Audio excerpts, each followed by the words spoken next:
Hello students, last lecture में हमने discuss किया था about different branches of physics. आज है हमारे पास new topic which is excitement of physics. Excitement का मीनिंग क्या है? एक्साइटमेंट मीन्स वो एरियाज फिजिक्स में जिनसे आप एक्साइटेड होते हैं, जिनसे एक्साइटमेंट क्रिएट होती है, जिनसे आप पे जोश आता है। इसके बाद हम फिजिक्स से रिलेटेड कुछ मिस्ट्रीज को स्टडी करेंगे। तो क्या है एक्साइटमेंट? कोई भी इन्वेंशन, कोई भी डिस्कवरी, कोई भी एक्सप्लेनेशन या कोई भी नेचर की ऐसी मिस्ट्री जो किस पे बेस्ड हो? फिजिक्स के प्रिंसिपल पे बेस्ड हो, वो सब फिजिक्स के एक्साइटमेंट के एरियाज हैं। इन सब चीजों से जिस भी चीज से एक्साइटमेंट क्रिएट होता है और वो फिजिक्स के प्रिंसिपल पे बेस्ड है, वो फिजिक्स का एक्साइटमेंट का एरिया है। इन्वेंशन जैसे टेलीविजन का, मोबाइल का, रोबोट्स का। इन्वेंशन क्या हुआ? वो चीजें दुनिया के सामने लेके आना जो पहले से अवेलेबल नहीं थी। जैसे टेलीविजन पहले नहीं था, रिसर्च वर्क के बाद बनाया। मोबाइल, रोबोट्स या वॉशिंग मशीन, रेफ्रिजरेटर। डिस्कवरीज क्या है? उन चीजों को दुनिया के सामने लेके आना जो पहले थी लेकिन दुनिया को पता नहीं थी, जैसे इलेक्ट्रॉन, प्रोटॉन, न्यूट्रॉन। ये सब डिफरेंट एरियाज हैं एक्साइटमेंट के। एक्सप्लेनेशन, कोई एक्सप्लेनेशन देना, कोई थ्योरी देना, कोई लॉ देना जो फिजिक्स के प्रिंसिपल पे बेस्ड हो। This is again area of excitement. तो कुछ लोगों का एरिया ऑफ एक्साइटमेंट होता है to unfold mysteries of nature. Nature में डिफरेंट मिस्ट्रीज हैं, उनको अनफोल्ड करना। तो मैं इसके बारे में थोड़ा डिस्कस करूंगा जो मिस्ट्रीज हैं नेचर में। तो मिस्ट्रीज हम स्टडी करने वाले हैं डिफरेंट एरियाज में, उसको ट्राई करेंगे अनफोल्ड करने का। तो देखते हैं डिफरेंट एरियाज जिसमें हम मिस्ट्रीज मैं आपको बताने वाला हूं। वो एरियाज, साउंड में कुछ मिस्ट्रीज मैं आपको बताऊंगा, लाइट से रिलेटेड कुछ मिस्ट्रीज, मैग्नेटिक फील्ड से रिलेटेड कुछ मिस्ट्रीज और भी फील्ड हम देखेंगे। देखिए बहुत सारी मिस्ट्रीज हैं इस दुनिया में, उन सबको डिस्कस करना तो इतना इजी नहीं है इस लेक्चर में, लेकिन कुछ मिस्ट्रीज हम लेंगे। पहले बात करते हैं साउंड की। देखिए आपने सुना होगा कि तानसेन हुआ करते थे पहले। तो तानसेन जब गाते थे तो बारिश होने लगती थी। तानसेन जब गाते थे तो दिए जल उठते थे, ऐसा बोला जाता है। तानसेन जब गाते थे तो खिड़की दरवाजे हिलने लगते थे, टूट जाते थे। क्या ये पॉसिबल है या एक मिथ है? तो साइंस कहती है यस इट इज पॉसिबल। हम यूनिट नंबर 10 में पढ़ेंगे क्लास 11th में कि जब फ्रीक्वेंसी, एक्सटर्नल फ्रीक्वेंसी, जैसे हम गा रहे हैं वो फ्रीक्वेंसी और कोई ऑब्जेक्ट हमारे पास है, जैसे दिया है या हमारे पास क्लाउड्स हैं, उनकी फ्रीक्वेंसी अगर मैच करती है तो एक फिनोमिनन होता है विच इज कॉल्ड रेजोनेंस। तो रेजोनेंस जब होता है, जब फ्रीक्वेंसी मैच करती है, तो वाइब्रेशन का एम्पलीट्यूड मैक्सिमम हो जाता है। तो दिए का जलना, बारिश होना और कांच का टूटना ये पॉसिबल है with the help of sound, लेकिन फ्रीक्वेंसी होनी चाहिए मैच। अब इस पे काफी रिसर्च चल रहा है कि हम फ्रीक्वेंसी किसी तरीके से मैच करें और ये सब पॉसिबल हो जाए। आप भी इस पे थोड़ा रिसर्च करिए, थोड़ा सर्च करिए कि क्या ऐसा पॉसिबल है। ओके, साउंड से रिलेटेड एक और जो आपका गढ़वाली कल्चर है, आपने देखा होगा ढोल दमा होते हैं यहाँ पे। तो ढोल दमा का यूज बहुत ज्यादा था पहले, अभी भी है, लेकिन पहले इसका यूज क्या था थोड़ा वो समझते हैं। देखिए पहले मोबाइल फोन नहीं हुआ करते थे। तो मोबाइल फोन नहीं थे, तो जब शादी होती थी और बारात आती थी, तो बारात आते टाइम जो ढोल दमा वाले होते थे वो कहीं दूर गांव में होते थे और उनको लड़की के घर आना है। तो जो लड़के की बारात आ रही है उसमें जो ढोल दमाव है वो वहां से, अच्छा ढोल दमाव में होता है शब्द, तो वहां से वो साउंड देते थे कहां तक? उस गांव तक जहां तक बारात आनी है लड़की के घर तक। साउंड ढोल दमाव से आती थी, क्योंकि मोबाइल फोन नहीं थे, कैसे बताएं कि हम यहां तक पहुंच गए। तो ढोल दमाव वाले बताते थे साउंड से, उनका कुछ लैंग्वेज होती है, वहां से वो बताते थे कि हम अभी इतना डिस्टेंस पे हैं, यहां तक पहुंच गए हैं। फिर जब वो नदी होती थी, नदी को क्रॉस करते हैं, ब्रिज के ऊपर आते हैं, पुल के ऊपर आते हैं, तो वहां पे फिर साउंड डिफरेंट होती है ढोल दमाव की। तो दूसरे को पता लग जाता था कि भाई वो सामने वाला पुल के ऊपर है। फिर वो जब थोड़ा और पास होते थे तो साउंड डिफरेंट होती थी, पता लग जाता था इतनी दूर है। अच्छा, मैंने तो यहां तक सुना है कि भाई इतना भी कहा जाता है कि ढोल दमाव की लैंग्वेज में ये बता देते थे कि बाराती कितने हैं, हमारे साथ बाराती आ रहे हैं, ये इतने, आप तैयार रहें। तो एक कम्युनिकेशन का मेथड था ढोल दमाव। तो ये साउंड से रिलेटेड कुछ रिसर्च वर्क जिसमें आप कर सकते हैं रिसर्च कि पहले जो कल्चर था विदाउट मोबाइल फोन, कैसे ढोल दमाव से अपने गढ़वाली कल्चर में कम्युनिकेशन हुआ करता था। काफी अच्छा रिसर्च वर्क हो सकता है। बात करते हैं लाइट की, बड़ा इंटरेस्टिंग है। क्या इनविजिबल होना पॉसिबल है? ऐसा पॉसिबल है कि हम दिखे ही नहीं? चलिए इसको थोड़ा समझते हैं। आप किसी भी ऑब्जेक्ट को या दूसरे पर्सन को कब देख पाते हैं? आपने देखा कि यहां पे आपका फ्रेंड है, आप इसको कब देख पाए? जब लाइट यहां से रिफ्लेक्ट होकर आपकी आईज तक आई, फिर आप इसको देख पाए। लेकिन अगर मैं यहां पे एक ऑब्स्ट्रक्शन रख दूं, यहां पे कोई अलमीरा रख दी या कोई पत्थर ऐसे रख दिया, फिर क्या आपको ये पर्सन दिखाई देगा? नहीं, ये लाइट तो यहां तक पहुंचेगी ही नहीं। ये लाइट जो यहां से आ रही है, सन से आ रही है या आपका बल्ब हो सकता है, कुछ भी है, ये लाइट जो यहां से आ रही है वो यहां पे ब्लॉक हो जाएगी, आपकी आइज तक नहीं पहुंचेगी, फिर आपको ये पर्सन दिखाई नहीं देगा। लेकिन अगर ऐसा कुछ हो जाए कि ये लाइट को हम यहां से बेंड करके ऐसा निकाल दें, ये, और यहां से बेंड करके ऐसे निकाल दें, तो अब बताइए अब क्या होगा? अब यहां से लाइट रेज जो रिफ्लेक्ट होके आ रही हैं इस पर्सन से, वो आपकी आईज तक पहुंच रही हैं। पहले तो डायरेक्ट पहुंच रही थी, ऑब्स्ट्रक्शन रखा, ब्लॉक हो गया था, लेकिन हमने किसी तरीके से लाइट रेज को बेंड कर दिया, घुमा दिया यहां से, तो लाइट रेज अब आपकी आईज तक पहुंच रही है। क्या आपको ये पर्सन दीवार के पीछे या इस एल्मीरा के पीछे या इस ऑब्स्ट्रक्शन के पीछे दिखाई देगा? यस, ये अब विजिबल हो जाएगा।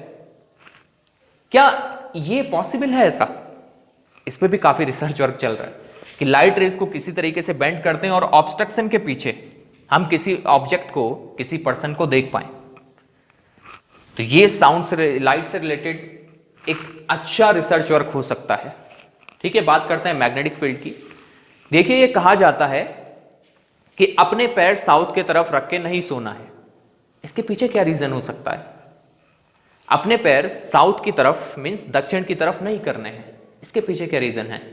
तो पहले यह सोचा जाता था कि भाई ऐसी कुछ होगा, कोई मिथ होगा, लेकिन जब रिसर्च चल रही है तो कुछ थ्योरी ये आई है कि साउथ की तरफ जब हम अपने पैर करते हैं, देखिए अर्थ का एक मैग्नेटिक फील्ड है, अर्थ का तो मैग्नेटिक फील्ड है ही, ह्यूमन बींग्स का भी मैग्नेटिक फील्ड होता है। मींस हमारा भी नॉर्थ पोल और साउथ पोल होता है। हमारा साउथ पोल हमारे पैरों में होता है, नॉर्थ पोल हमारे ब्रेन में होता है, सर पे होता है। तो जब हम पैर साउथ की तरफ करेंगे तो वहां तो अर्थ का साउथ पोल है, हमारे पैर साउथ की तरफ हुए तो south south repel each other, north north repel each other. तो अगर हम अपने पैर साउथ की तरफ करते हैं तो हम ऐसे कंप्रेस होंगे, ऐसे दबेंगे, कॉन्ट्रैक्ट होंगे। जब ऐसे दबेंगे तो हमारा ब्लड सर्कुलेशन इजी नहीं होगा, हमें और प्रॉब्लम, हम ऐसे कंप्रेस होंगे तो हमारा हार्ट, हमारी बॉडी कंप्रेस होगी, जिससे हमें और भी प्रॉब्लम्स हो सकती हैं। तो हो सकता है कि ये रीजन हो कि साउथ की तरफ पैर नहीं करने हैं। लेकिन अगर आप, क्या होगा कि अगर साउथ की तरफ आप सर कर दो, तो जब आप साउथ की तरफ अपना सर करते हैं, आपके हेड पे कैसा पोल है? North pole. आपकी मैग्नेटिक फील्ड की वजह से आपके हेड पे है नॉर्थ पोल, तो south north attract each other. तो अब आपकी बॉडी कंप्रेस होने के बजाय ऐसे खुलेगी, खुलेगी, तो खुलना अच्छी बात है, यस। जैसे आप रिलैक्स होने के लिए अंगड़ाई लेते हैं, आप अपनी बॉडी को ओपन करते हैं, वैसे ही खुलना अच्छी बात है बॉडी का, कंप्रेस होना वो अच्छी बात नहीं है। तो ये मैग्नेटिक फील्ड की वजह से हो सकता है कि आपको ये कहा गया है कि साउथ की तरफ पैर नहीं करने, आपकी बॉडी को कंप्रेस नहीं करना। तो ये मैग्नेटिक फील्ड से रिलेटेड एक थ्योरी। एक और समझ लेते हैं, मैंने स्लीप का आपको बताया, एक और समझ लेते हैं विच इज वेरी इंटरेस्टिंग, और इस पे काफी रिसर्च वर्क अभी चल रही है, and this is human aura. ये ह्यूमन ऑरा क्या होता है? देखिए आजकल साइंस में इस पे काफी रिसर्च चल रही है। ये कहा जाता है कि हमारे बॉडी के अराउंड हमारा अपना एक फील्ड होता है। जैसे मैग्नेट का मैग्नेटिक फील्ड है, चार्ज का इलेक्ट्रिक फील्ड है, वैसे ही हमारी बॉडी का अपने अराउंड एक फील्ड होता है जिसे कहते हैं उसका ह्यूमन ऑरा। ये फील्ड इनविजिबल है, हम देख नहीं सकते, लेकिन इसको फील कर सकते हैं। जिसका ह्यूमन ऑरा लार्ज होता है उसकी पर्सनैलिटी उतना ही ज्यादा अट्रैक्टिव होती है। तो ह्यूमन ऑरा ये काफी रिसर्च का वर्क है, और इंडियन कल्चर में, इंडिया में इसको चक्र कहा गया था। 7 चक्र होते हैं, ह्यूमन ऑरा का भी 7 डिफरेंट लेवल्स बताए जाते हैं साइंस में। तो जिसका ह्यूमन ऑरा जितना ज्यादा स्ट्रांग, वो उतना ही ज्यादा स्ट्रांग पर्सनैलिटी का पर्सन होगा। यह भी कहा जाता है कि इस ह्यूमन ऑरा को कुछ एनिमल्स देख सकते हैं, रिसीव कर सकते हैं। तो ये बहुत बड़ा रिसर्च का वर्क है ह्यूमन ऑरा। ठीक है, थोड़ा और मिस्ट्रीज देखते हैं फिजिक्स से रिलेटेड। एक बड़ी जबरदस्त मिस्ट्री है, उसके बारे में काफी आप पूछते हैं, टेलीपोर्टेशन। क्या टेलीपोर्टेशन पॉसिबल है? पहले तो टेलीपोर्टेशन है क्या, उसको थोड़ा समझते हैं। टेलीपोर्टेशन का मीनिंग है एक जगह से दूसरी जगह चले जाना, बिना चले हुए, बिना किसी व्हीकल में गए हुए। जैसे आपको यहां से श्रीनगर जाना है, बिना पैदल चले हुए, बिना कार में या और किसी व्हीकल की हेल्प से। तो क्या ऐसा मूवमेंट करना पॉसिबल है? जैसे आपने रामायण देख रहे हैं, महाभारत देखा होगा आजकल, उसमें नारद मुनि होते हैं, तो वो विदाउट मूवमेंट एक जगह से दूसरी जगह चले जाते हैं, इसको कहते हैं टेलीपोर्टेशन। तो क्या ये पॉसिबल है? तो क्वांटम फिजिक्स का एक ब्रांच वो कहता है यस इट इज पॉसिबल, लेकिन अभी तक ये हो नहीं पाया। इस पे भी काफी रिसर्च चल रहा है।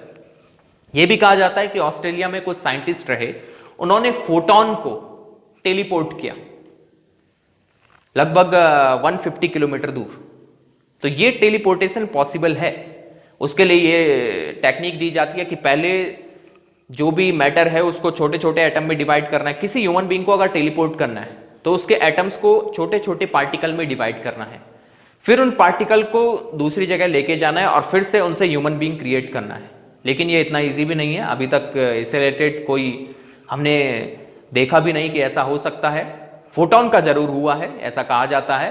तो ये टेलीपोर्टेशन ये भी रिसर्च में है, ये भी एक मिस्ट्री बना हुआ है कि ऐसा पॉसिबल है। क्वांटम फिजिक्स तो कहती है ये पॉसिबल है, लेकिन अभी तक हो नहीं पाया, मे बी आगे हो।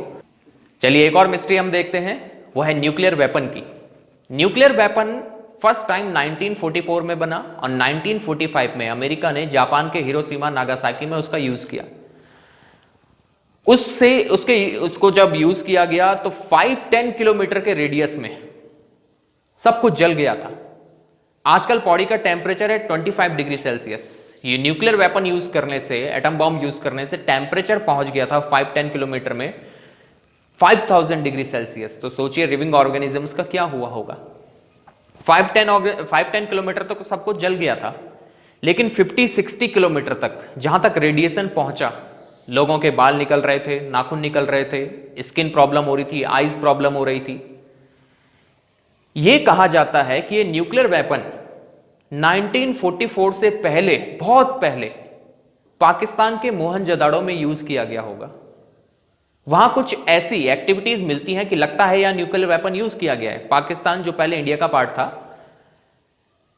वहां पे मोहनजोदाड़ो में आपको स्टोन्स जो मिलते हैं वो ऐसा लगता है कि कभी उनपे बहुत हाई टेम्परेचर उनका हुआ होगा। ट्रीज पे रेडियो एक्टिविटी के कुछ हमें एलिमेंट्स मिलते हैं। ये सब इंडिकेट कर रहा था कि वहां पे न्यूक्लियर वेपन का यूज हुआ है। लेकिन 1944 से तो पहले न्यूक्लियर वेपन बना ही नहीं। इंडिया में, जो इंडिया का पार्ट था पहले पाकिस्तान, इंडिया में कुछ ऐसी स्टोरीज हैं, कुछ ऐसे कैरेक्टर्स हैं जिन्होंने ये यूज किया होगा। वो उसको रिलेट करते हैं ब्रह्मास्त्र से। आपने रामायण देख रहे होंगे आजकल, महाभारत देखी होगी, उसमें ब्रह्मास्त्र का यूज मिलता है। कोई भी अगर ब्रह्मास्त्र यूज कर रहा है तो ऋषि मुनि उसको रोकते थे, नहीं इसको यूज मत करो, ये बहुत खतरनाक है। तो क्या ब्रह्मास्त्र एक न्यूक्लियर वेपन था? आज हम जो न्यूक्लियर वेपन एटम बॉम्ब कहते हैं, क्या वो ब्रह्मास्त्र ही था? इस बात पे भी काफी रिसर्च चल रही है। तो ये भी रिसर्च का फील्ड है, एक मिस्ट्री है। एक और मिस्ट्री है बर्ड्स माइग्रेशन की। बर्ड्स माइग्रेट करके बहुत दूर पहुंच जाती हैं।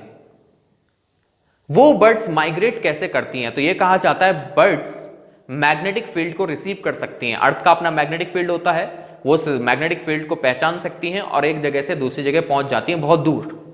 उनको तो एड्रेस नहीं पता होता कहां जाना है, तो कैसे पहुंचती हैं? तो मैग्नेटिक फील्ड की हेल्प से। ये कहा जाता है, इस पर भी रिसर्च चल रहा है। ये बर्ड्स जो मैग्नेटिक फील्ड से चल रही हैं, आजकल हम मोबाइल टावर का यूज कर रहे हैं। ये मोबाइल टावर, उनके रेडिएशन जो निकल रहे हैं मोबाइल टावर से, वो बर्ड्स के मैग्नेटिक फील्ड के रिसीव करने की पावर को इफेक्ट कर रहा है। आपने रोबोट 2.0 देखी होगी, उसमें दिखाया गया है कि बर्ड्स के मैग्नेटिक फील्ड को रिसीव करने की पावर को मोबाइल टावर इफेक्ट कर रहे हैं, जिससे वो अपने डेस्टिनेशन पे नहीं पहुंच पा रही हैं और उनकी डेथ हो जाती है। और बर्ड्स नहीं होंगी तो हम नहीं रहेंगे। तो इस पे भी काफी रिसर्च चल रही है, क्या कौन कौन सी बर्ड्स मैग्नेटिक फील्ड को रिसीव कर सकती हैं। इसके अलावा बहुत सारी मिस्ट्रीज है नेचर में। अगर आपको कुछ पता है आप मुझे सेंड करिए। अगर आप कुछ पूछना चाहते हैं इन मिस्ट्रीज से रिलेटेड या आपके पास कोई मिस्ट्री है, आप मुझे जरूर सेंड करें। इसके बाद हम नेक्स्ट लेक्चर में बाकी चीजें अपनी देखेंगे। That is enough for today. Thank you.